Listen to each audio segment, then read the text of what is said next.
Good day, Sir Madam. My name is Janet Vigabaran, Filipino. My religion is a Roman Catholic. I am single. I am the seventh in the family. I am a college graduate. About my working experience, I worked as a domestic helper in the Philippines for 2 years. My duties and responsibilities are cleaning the house, washing and ironing clothes, marketing, gardening, and car washing. I know how to cook Filipino dishes like fried fish, chicken adobo, and chop suey. I am willing to learn how to cook Chinese dishes and how to speak basic Mandarin words. I love taking care of children by giving them a healthy food on time, take them a bath every day, bring them to school. I love the children like my nephew and nieces.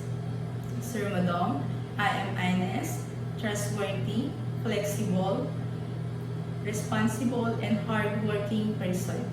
Sir Madam, please choose me as your household worker because I need this job to support my family needs.